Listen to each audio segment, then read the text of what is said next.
ఇర్మీయా గ్రంథము 16వ అధ్యాయము 1వ వచనం. మరియు యెహోవా వాక్కు నాకు ప్రత్యక్షమై ఈలాగు సెలవిచ్చెను. 2వ వచనం. ఈ స్థలమందు నీకు కుమారులైనను కుమార్తెలైనను పుట్టకుండునట్లు నీవు వివాహము చేసుకొనకూడదు. 3వ వచనం. ఈ స్థలమందు పుట్టు కుమారులను గూర్చియు కుమార్తెలను గూర్చియు వారిని కనిన తల్లులను గూర్చియు ఈ దేశములో వారిని కనిన తండ్రులను గూర్చియు యెహోవా ఇలాగు సెలవిచ్చుచున్నాడు. 4వ వచనం. వారు ఘోరమైన మరణము నొందెదరు, వారిని గూర్చి రోదనము చేయబడెదు. వారు పాతిపెట్టబడక భూమి మీద పెంటవలే పడియుండెదరు. వారు ఖడ్గము చేతను క్షామము చేతను నశించెదరు. వారి శవములు ఆకాశ పక్షులకును భూజంతువులకును ఆహారముగా ఉండును. 5వ వచనం. యెహోవా ఇలాగు సెలవిచ్చుచున్నాడు.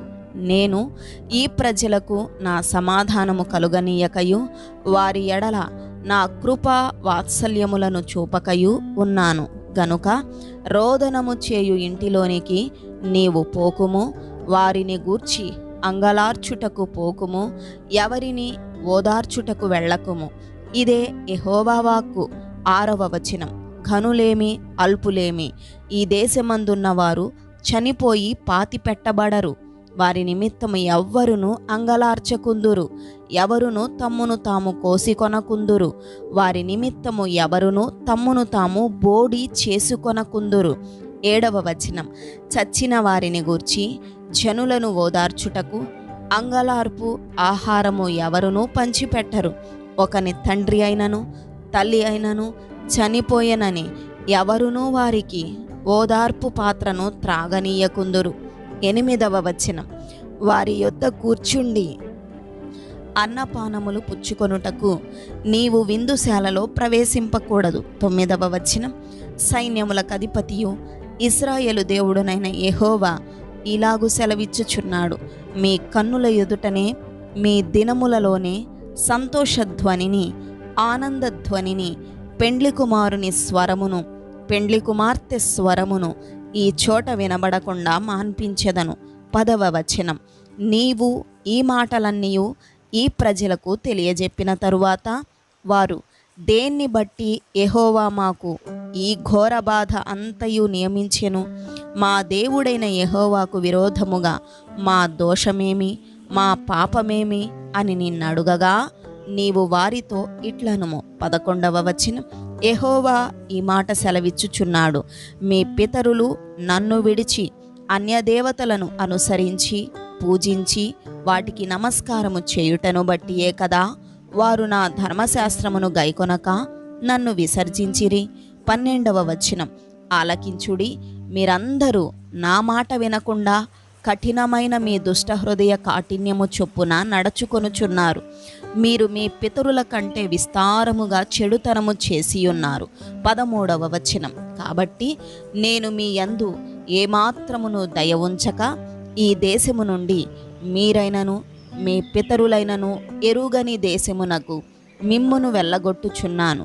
అక్కడ మీరు దివారాత్రము అన్యదేవతలను కొలుచుదురు. 14వ వచనం.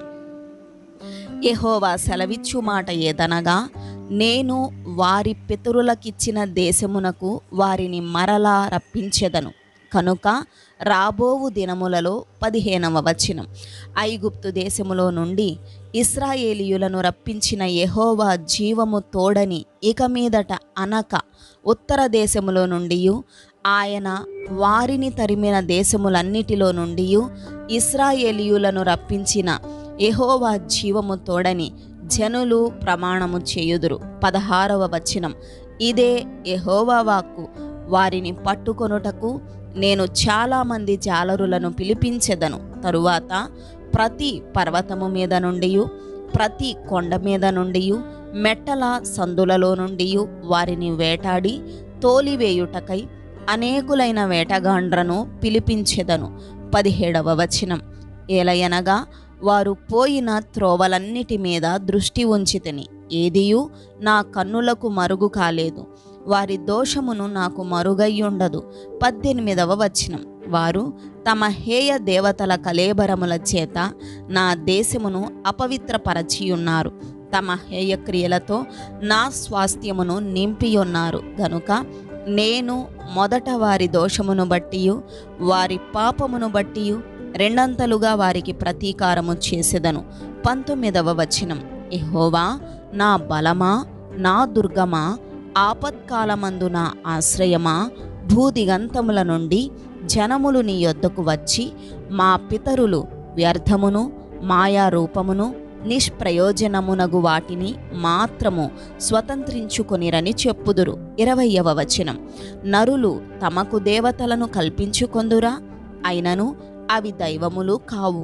21వ వచనం. కాబట్టి నా నామము యెహోవా అని వారు తెలుసుకొనున్నట్లు నేను ఈసారి వారికి అనుభవము కలుగచేతును. నా బలమును నా శౌర్యమును ఎంతటివో వారికి తెలియచేతును. ఆమేన్.